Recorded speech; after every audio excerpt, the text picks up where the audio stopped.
The 3-episode rule is something that all old school anime fans know about. It's when you give an anime 3 episodes to really reel you in to see if it's worth your time in continuing. This way you don't waste too much time and you get to drop the show if you don't think it's all that. Today, this is another recommendation called Babanbabanban Vampire, and they think that it would make an interesting video. Let's see if they're right. Episode 1 opens up with a pretty interesting and funny scene. Our very clearly vampire character is doing a little dance in the bathhouse while he's meant to be cleaning until Ryoto comes in and interrupts. Embarrassed, he stops and starts doting on Ryoto. The creepiness begins. Ryoto is getting concerned about getting bullied in school when he starts next week, but Mori puts him at ease and says that I'll take care of it if anything like that happens. I won't let anyone hurt you. Kind of like a wholesome older brother sort of thing. Then we get a bit of a backstory to how a vampire got to work in a bathhouse. He was caught out in the sun, he was about to die, and surprisingly, Ryoto is the one who saved him, and his family gave him a job at the bathhouse, and he's been living there ever since, for 10 years now. Ryoto's father comes in and demands that Mori comes for a drink. They get to talking and Mori just makes it very clear that he lives here not because of the pay, but because he feels like a member of the family. So he's more than happy to go for a drink. They sit down for dinner as a family. Ryoto's grandfather, who has dementia, is very clearly the only one who probably has his head on his shoulders because he's straight up calling Mori a vampire and openly say he's the Grim Reaper, which is played for laughs, which is actually a pretty interesting dynamic. He has dementia, so he's realistically not to be trusted in terms of his perception on reality. Everything discussed from then on at the dinner table is just wholesome, talking about their son going off to high school and Mori's mysterious past. And Mori genuinely reflects after everything and says, I feel at home in this family. It's just really pleasant. That's when everything changes. Ryoto thanks Mori for everything and for encouraging him to have a good time in high school. And in Mori's words, his uncorrupted innocence and beautiful body is desirable to him. The fact that he doesn't have hair dye or piercings or tattoos. He can smell his full body ripening scent as he gets hard. I kind of knew that there was a dynamic with the underage kid and him wanting to drink the blood, but the fact that they made it sexual is just, it's gross.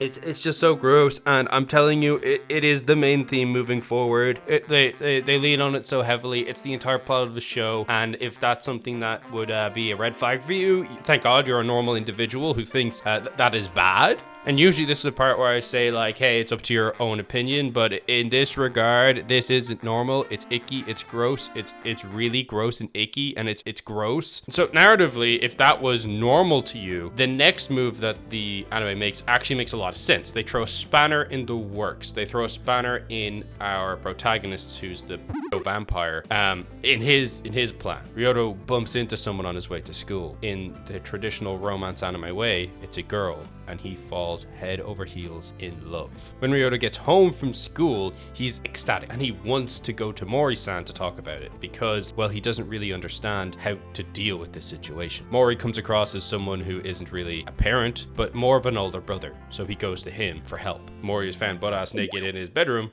Don't know why we need this whole ass shot. We need to linger on it for so goddamn long, but hey, usually when I say to each their own, but the setting is not one of those situations. So Ryoto explains to him that he is head over heels in love. His heart is pounding and he can't get this girl out of his head. This is the worst thing that Mori wants to hear. See, Mori's objective is to suck the blood of the pure virgin when he hits the ripe old age of 18. And the kid's almost there now, and this girl is the spanner in the works that will ruin his plan that he's been working on for 10 years now. Because it's still daytime, Mori is working on a limited capacity in terms of his mental state. So instead of putting up a guard and telling Ryoto to maybe not go for this girl, it's too early, maybe it's not the best idea, you need to focus on school right now, you just got into high school. But instead he does the complete opposite of what he wanted to. He actively encourages Ryoto to go for it. Life is young, and so is young love. Mori is sworn to secrecy by Ryoto, but as soon as he gets the chance, he spills the beans to Ryoto's parents because he wants to ruin his chances of getting with this girl. However, his father gives a interesting take, a very human take and says, whatever you do, kid, you can go for it, but just make sure to wear a rubber. Once again, throwing another spatter in Maury's work. And I can see how like the writing here can actually be funny. When I forget about the overall setting, I can sit back and enjoy the show's small bits. The bits like this, where it's a scenario that makes the kid embarrassed, and then the dynamic of Maury having his agenda, pushing back on the dad and embarrassing the dad's behavior for not being very mature. Usually it'd make for a very interesting dynamic. Maury's motives are, it just makes me gross. I hate it. Ryoto then gets really pissed, like so much so that his dad actually mentions it because Ryoto doesn't get annoyed that often. So Maury goes and apologizes later on that evening and they square everything up. They start talking about the girl again, and Ryoto mentions that he still has her handkerchief, and he's going to give it to her tomorrow so he can talk to her again. Maury takes the handkerchief, takes a sniff, and leaves. And I think he uses the scent to track her down, because at the end of the episode, he is creeping outside her window. Probably going to, kill her. So that's episode 1, and it is gross. It's icky, it's gross, and personally, spoiler alert, I don't like it. This does not pass the 3-episode rule on principle. The first episode sucks, but the whole premise of this is so that I can do this so you don't have to watch it, okay? So here we go. We're going into episode 2, even though I really don't want to.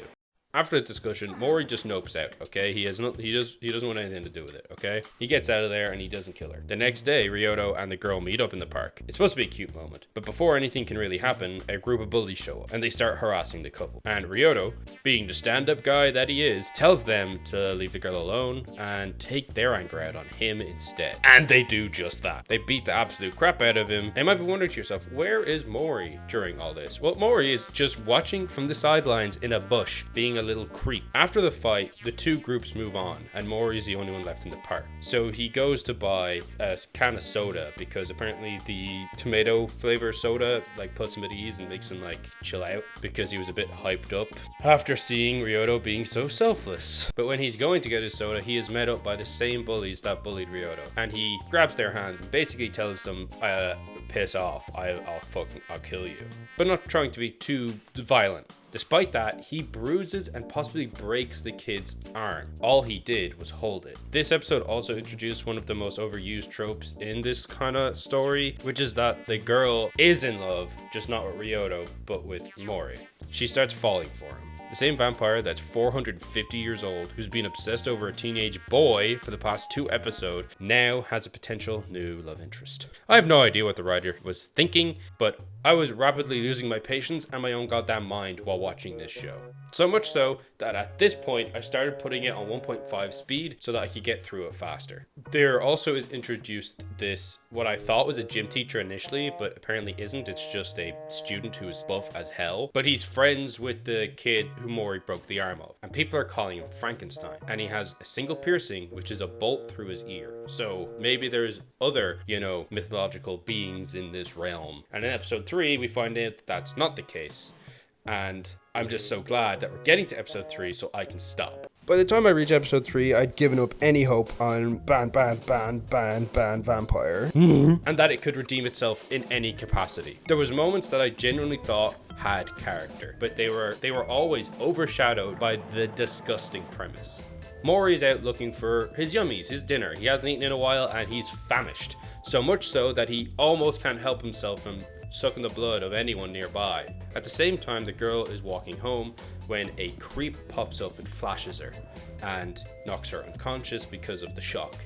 Then the creep comes up to her and is about to do the really, really no-no stuff. Maury smells the scent of a criminal because that's the only people he tries to eat. Smashes his head against the wall and the girl wakes up. She sees him as her savior and confesses her love for him. Maury is particularly weak in this moment because of the hunger and goes to bite her neck because he just can't help himself. This is when Ryoto sees and thinks that they're about to start kissing and breaks it up. They defuse the situation, and instead of actively just saying, hey, you're a grown-ass man and you tried to kiss a teenage girl, that's really weird, they defuse the situation and walk her home. And while they are walking home after, instead of confronting confronting him about being an actual, Mr. Files, not only because of his actions and attitude towards the girl, but himself included, actively proclaims that they now are rivals in love for her heart, even though one of those is illegal. Actually, it's not in Japan, but it's still gross. If that wasn't bad enough, the episode ends with what's supposed to be a big dramatic fight. Mori goes up against the Frankenstein I talked about earlier, who is mad because Mori injured one of the students, as I said. You'd think that this would be a serious battle. Instead, it turns into another goddamn joke because Mori isn't interested in Frankenstein for revenge or dominance or the fact that he is another mystical creature. No, it's because Frankenstein's another virgin. My final verdict, okay?